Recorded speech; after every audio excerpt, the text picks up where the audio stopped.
Olá, tudo bom? Hoje eu vou falar para você sobre doença de Parkinson, te falar quais são os sinais iniciais, o que a ciência fala mais sobre prevenção e também, claro, né, o que você deve comer, como melhorar a alimentação. Você vai adorar esse vídeo, fica aí até o final que você não vai querer perder. Se você adora dica de nutrição, saúde e boa forma, você vai amar o canal, então aproveita, se inscreve e lembra de ativar o sininho para receber as notificações. Eu tenho vídeo novo todos os dias, você vai amar com certeza. Aproveita também e dá um pulinho lá no Instagram, me segue por lá, que eu tenho outros vídeos, dicas, novidades. É o mesmo nome aqui do canal, a nutricionista Patrícia Leite também.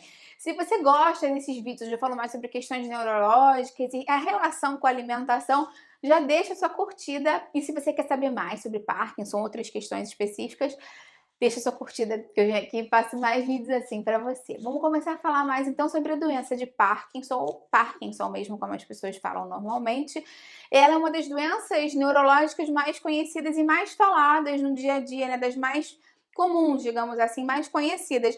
Além do Alzheimer. E eu tenho vídeos aqui no canal falando mais sobre o Alzheimer, e já acho que é super importante começar esse vídeo falando que, apesar de ser muito conhecida tanto quanto o Alzheimer e de ser uma doença neurológica, a doença de Parkinson não necessariamente está relacionada a algum tipo de demência ou diminuição da capacidade cognitiva, como é o caso da doença de Alzheimer. Então, a doença de Parkinson está muito relacionada a questões e lesões neurológicas, sim, mas que normalmente acometem mais a parte muscular, a parte de movimentos da pessoa. Normalmente, os sinais de Parkinson, quando começam, costumam ser tremor na mão e normalmente em uma das mãos que você tem. Esse é um sinal muito inicial que acontece com algumas pessoas. Também pode levar a algum tipo de rigidez ou desaceleração dos membros, a pessoa fica mais lenta nos movimentos e sente os membros um pouco mais rígidos. E nos sinais iniciais também pode estar relacionada à diminuição da expressão facial. Então, às vezes, a pessoa era muito expressiva e começa a ficar com menos expressão. Ela continua sentindo as coisas igual, continua entendendo as coisas igual, mas a questão muscular mesmo, de expressar as sensações, pode ficar afetada. Para algumas pessoas também, os sinais iniciais envolvem quando você anda, os braços não balançarem tanto, porque os membros acabam ficando mais rígidos, que nem eu falei.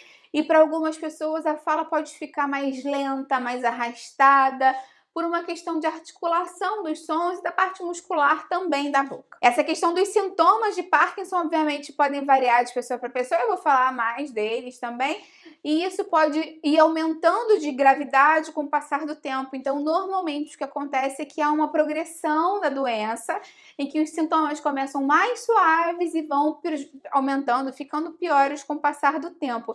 Existem muitas medicações para ajudar a controlar o Parkinson, ainda não existe cura definitiva para ele, mas existem muitas medicações que você pode tomar que realmente melhoram muito os sintomas e, em últimos casos, em casos mais graves e mais adiantados, podem até mesmo ser feitas algumas cirurgias para controlar melhor a doença. Então, os sinais para você tentar prestar atenção no Parkinson. Claro que esse vídeo aqui é meramente informativo, né? Mas a ideia é que você tente perceber alguma coisa, se for o caso, e vá ao médico para fazer o diagnóstico, porque ele, obviamente, é que vai junto de você, com os exames clínicos e laboratoriais, determinar se você tem Parkinson, outra doença ou outra questão de saúde relacionada. Então, um dos sintomas que acho que todo mundo associa com Parkinson é o tremor mesmo. O tremor normalmente das mãos, pode ser de uma ou de duas mãos com o passar do tempo, e às vezes eles falam que tem um tremor como se você ficasse roçando o dedo, como se você tivesse um tremor de pílula, que eles chamam, que você fica esfregando o dedão, fica roçando o dedão. Então é um tremor bastante característico, mas pode ser qualquer tipo de tremor mesmo. Além disso, você começa a ter movimentos mais lentos com o passar do tempo e com a progressão da doença. Então, normalmente, você leva mais tempo para fazer as atividades que você faria e os movimentos são mais curtos. Você leva mais tempo para levantar a perna para sair de uma cadeira, para levantar da cama, para caminhar. Isso, com o passar dos anos, pode ir levando, né, conforme a progressão da doença, claro, mas pode ir levando esses movimentos mais curtos, mais lentos, mais difíceis de serem realizados no dia a dia. Parkinson também pode levar a uma musculatura mais rígida, pode fazer com que você tenha mais dificuldade ao caminhar, a fazer outros movimentos, porque a musculatura fica mais endurecida, mais rígida mesmo, como se o músculo não tivesse tanta amplitude, tanto movimento. E isso também pode influenciar na postura da pessoa e no próprio equilíbrio. Por isso que para algumas pessoas que já têm Parkinson há muitos anos, às vezes os músculos estão mais rígidos, tem aquele certo tremor e fica mais difícil de caminhar e de manter uma postura ereta. Então esse é um detalhe interessante para você reparar, ou em você, ou no seu pai, no seu avô, em alguma pessoa que você gosta, que você esteja preocupado. Parkinson também pode levar a alterações na fala. Algumas pessoas podem falar mais devagar, podem falar mais baixinho e podem ter menos inflexões na hora de falar, ou seja, menos expressões, tom de voz, que às vezes a gente aumenta, diminui, né, durante uma fala. Para a fala ficar menos monótona, a gente varia isso, né, numa conversa tradicional. A gente aumenta a voz, aumenta para falar de uma coisa que é mais curiosa, mais assustadora. E normalmente quem tem Parkinson tem um discurso muito mais monótono, do sentido de que é mais linear, assim, né, não tem tantas variações, não tem aquela expressão facial. Então isso tudo pode ser um sinal também. Também um outro sintoma é a mudança, na verdade um sinal, é a mudança na escrita, justamente por conta de tremer. Pode ser mais difícil segurar a caneta, utilizar a letra que a pessoa fazia antes. A letra pode ficar menor e pode ficar mais difícil de ser lida, então outro sinal para prestar atenção. A doença de Parkinson, então, está relacionada com a decomposição ou com a morte de alguns tipos de neurônios específicos que causam esses movimentos, né? Que vão fazer com que a gente tenha os movimentos, que a gente tenha a contração muscular.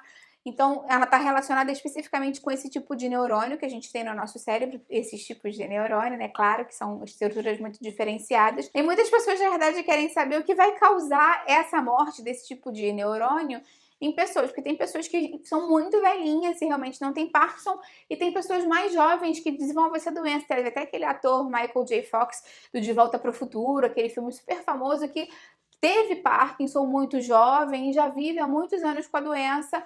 Então ele realmente trouxe isso à luz, né? Por que isso pode acontecer com pessoas mais jovens também, apesar de ser mais incomum? Então está muito relacionado aos seus genes, à sua própria estrutura genética. Não necessariamente tanto a uma hereditariedade, mas sim alguma modificação genética que você tenha. Mas isso não quer dizer que se você tem Parkinson, você necessariamente vai passar isso para o seu filho, ou se o seu pai tem, você necessariamente vai ter. Pode vir a ser um fator de risco, sim, aumentado, mas não é causa e efeito. Não, então, é uma preocupação a menos para você ter, mas é algo para você prestar atenção. Na verdade, sabe-se que alguns fatores de risco são já estabelecidos. O primeiro e o mais clássico realmente é a idade. Apesar de existirem casos famosos, como esse ator que eu falei, de pessoas mais jovens, normalmente a doença de Parkinson atinge pessoas com 60 anos ou mais. Existe também essa questão da hereditariedade, que apesar de ser presente, é pequena, então pode estar relacionado a um gene, mas não necessariamente uma relação de causa e efeito, não é uma relação tão próxima assim, a não ser que você tenha múltiplos parentes com Parkinson na sua família. Se você tem um pai e também a mãe, e uma tia e um irmão, provavelmente a chance é maior. Mas se foi só o seu avô ou só o seu pai, as chances são menores e possivelmente também você não tenha nada, mas é importante que você faça um acompanhamento médico se você tiver alguns dos sintomas, para já verificar e excluir se for o caso. Muitas pessoas querem saber se existe algum tipo de coisa que possam fazer, de estilo de vida, de alimentação, para tentar prevenir o Parkinson. Então, como qualquer doença neurológica, ainda existem muitos estudos que são feitos e precisam ser feitos para determinar de forma segura se existe algo que a gente possa fazer. O que já se sabe é que a atividade física regular ajuda a proteger o nosso cérebro e pode ser um fator de proteção para o Parkinson. Não quer dizer que se você é um atleta de elite, corredor, nadador, você não vai ter Parkinson. Não é uma relação também assim direta, mas estudos preliminares já falam que pessoas mais ativas têm menor chance de ter Parkinson no futuro. Outras pesquisas já verificaram que as pessoas que consomem regularmente cafeína em doses baixas, não é nada exagerado, têm menos chance de desenvolver doença de Parkinson do que quem não consome. Então, chá verde, né? Chá preto, chá verde são boas fontes de cafeína, até mesmo o café, sendo um café de boa qualidade, né? Sem muito açúcar, chantilly, nada daquilo, podem ser boas fontes para você consumir. Também não quer dizer que as pessoas que tomam café não vão ter Parkinson de maneira nenhuma, mas eles observaram que tem menor risco de desenvolver a doença. Então, se essa for uma preocupação para você e você gostar de café ou chá, você pode acrescentar à sua rotina, porque, enfim, mal não vai fazer e existem alguns estudos que já verificaram uma relação positiva. Então, com relação à alimentação, que muitas pessoas querem saber o que consumir. Então, quando a gente fala de alimentação para qualquer tipo de questão neurológica, o ideal mesmo é que ela seja o menos inflamatória possível, porque, afinal de contas, está com um processo de inflamação e de morte celular. nessa área muito nobre que é do cérebro. Então, o mínimo possível de alimentos industrializados e ultraprocessados, o mínimo possível de açúcar, porque o açúcar realmente é muito inflamatório, prejudicial até mesmo para o nosso organismo, então é interessante mesmo que a gente evite consumir. E gorduras ruins são super prejudiciais também, porque aumentam a inflamação. Das gorduras que aumentam a inflamação e que são mais prejudiciais, obviamente a gordura trans é a campeã. Então, aquelas gorduras de alimentos industrializados, batata frita de pacotinho, sorvete industrializado de massa, bolo de recheio de chantilly, que não é chantilly, é aquele creme de hidrogenado, tudo isso é muito rico em gordura trans e deve ser evitado. Mas, além disso, existem algumas gorduras que são muito inflamatórias, apesar de serem gorduras vegetais.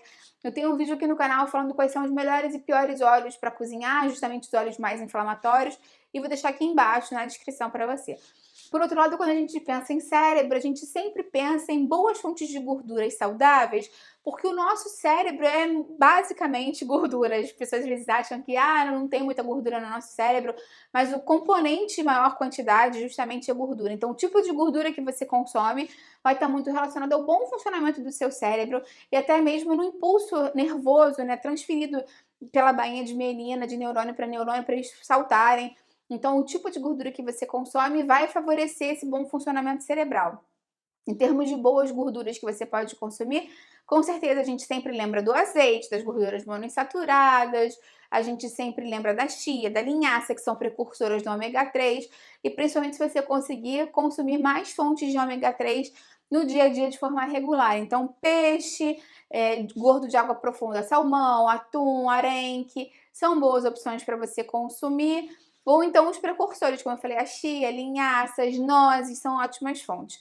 Eu tenho até aqui no canal um vídeo muito legal falando mais sobre uma senhora que tinha Alzheimer e o filho modificou a alimentação dela e ela conseguiu reduzir os sintomas, melhorando até mesmo a interação. Claro que são doenças diferentes, apesar das duas serem neurológicas, mas esse vídeo é bem legal para mostrar o impacto que a alimentação de fato tem na parte cerebral da pessoa, estrutural mesmo, fisiológica. Então, vou deixar ele aqui embaixo na descrição para você. É importante também reduzir o máximo possível a ingestão de sódio para evitar ter problemas associados à pressão alta e retenção de líquido, o que também é ruim para essa parte do cérebro, né, do funcionamento neurológico.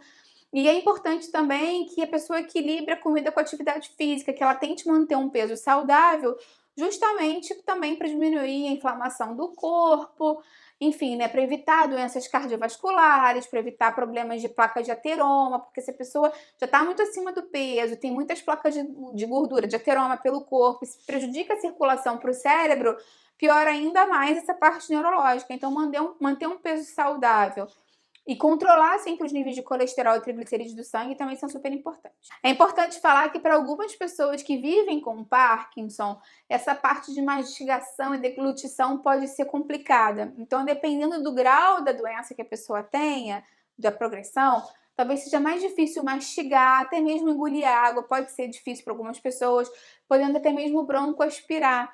Então, lembra que para algumas pessoas que estão numa fase mais avançada, é interessante que tenha um acompanhamento com o nutricionista, porque em alguns casos é possível até mesmo prescrever alguns engrossadores de líquido ou engrossadores de sopas para a pessoa não broncoaspirar quando for se alimentar. Esse é um detalhe muito, muito importante. Algumas pessoas têm pneumonia e têm problemas relacionados respiratórios por conta dessa dificuldade de mastigação e deglutição. Claro que isso é acontece em casos mais extremos e mais avançados, mas de qualquer forma é muito importante mastigar, lembrar sempre de mastigar bem, qualquer nível que você esteja da progressão da doença, mastigar bem, ou até mesmo oferecer as comidas já mais fracionadas. Então, às vezes, uma carne moída é mais interessante do que um bife para a pessoa conseguir deglutir melhor. Uma carne desfiada de frango é melhor do que um peito de frango inteiro mais seco. Então, uma dieta mais branda, mais molinha, mais macia, que seja mais fácil de mastigar, mais úmida, então, normalmente é mais interessante também. E por último, lembra sempre de evitar a bebida alcoólica ao máximo que você puder, e o cigarro também, com certeza. A bebida alcoólica, porque ela sobrecarrega muito o nosso organismo, ela desidrata o nosso corpo, desidrata o nosso cérebro, ela é tóxica para o cérebro, né? Dá confusão e às vezes interage com algumas medicações, que normalmente são medicações de uso contínuo, que não devem ser tomadas com bebida alcoólica. Então, um detalhe importante para prestar atenção.